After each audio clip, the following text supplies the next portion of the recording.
Definitions of state को cover करने के बाद स्टेट से रिलेटेड आज जो टॉपिक हम पढ़ेंगे वो है एलिमेंट्स ऑफ स्टेट। और हर एक चीज़ की डिफिनीशन जो है वो उसके एलिमेंट्स से कंपोज होती है, तो हमें डिफिनीशंस ऑफ स्टेट से ये पता चलता है कि एलिमेंट्स ऑफ स्टेट कितने हैं।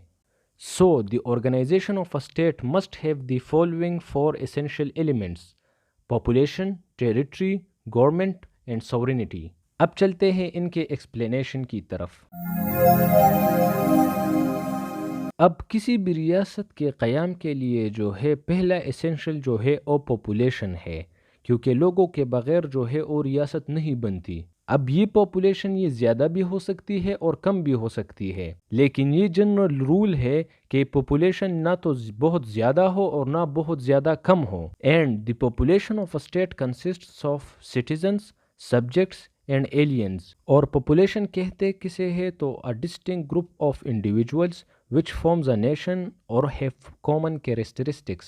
अब स्टेट का दूसरा एसेंशियल जो है वो टेरिटरी है, क्योंकि अगर बहुत सारे लोग जो है वो इकट्ठा हो भी गए लेकिन वो इधर उधर भटकते रहे तो और उनके पास कोई परमानेंट और सर्टेन टेरिटरी ना हो तो वो स्टेट जो है वो कायम नहीं कर सकते। They will only constitute a state when they have definite territory. अब टेरिटरी किसे कहते हैं तो टेरिटरी जो है स्टेट की वो पोर्शन ऑफ अर्थ सरफेस है which is in its exclusive position and control, यानी बिला शिरकत उसके इख्तियार और कब्ज़े में हो। अब ये टेरिटरी कितनी होनी चाहिए तो इससे भी फ़र्क नहीं पड़ता, ये ज़्यादा भी हो सकती है कम भी हो सकती है। हमारे पास लार्ज स्टेट्स भी है और स्मॉल स्टेट्स भी है। The territory of a state also includes territorial water, certain gulfs, bays, streams and superincumbent air। अब यहाँ पर आप ये बात जहन में रखें कि अकॉर्डिंग टू सालमन जो है ये टेरिटरी ये नेसेसरी कंडीशन है for the efficient exercise of governmental functions,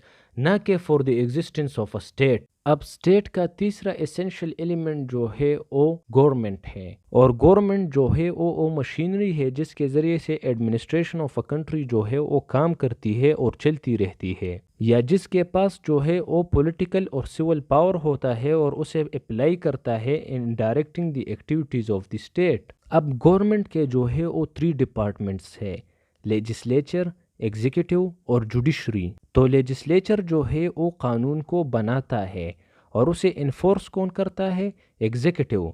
और जुडिशरी जो है उसे अप्लाई करता है और उसकी इंटरप्रिटेशन करता है और चेक एंड बैलेंस रखता है। और इन्हीं 3 डिपार्टमेंट्स को जो है आजकल पिलर्स ऑफ अ स्टेट कहा जाता है। चौथा और आखिरी एलिमेंट ऑफ स्टेट जो है वो सॉवरेनिटी है, यानी खुद मुख्तारी। And it is basically the authority of a state to govern itself और another state, and it is also the supreme power in the state and it is the soul of the state. And this essential qualifies a state to be a member of the United Nations. यहाँ पर इतना काफ़ी था। इंशाल्लाह sovereignty के definitions, उसके kinds और hopes theory of sovereignty जो है वो इंशाल्लाह हम आगे डिटेल से पढ़ेंगे। इसके साथ ही हमारा टॉपिक एलिमेंट्स ऑफ स्टेट जो है वो कवर हो गया, और इसके बाद हम बहुत ही इम्पोर्टेंट टॉपिक जो है वो नेक्स्ट लेक्चर में डिस्कस करेंगे, और वो है मेंबरशिप ऑफ अ स्टेट।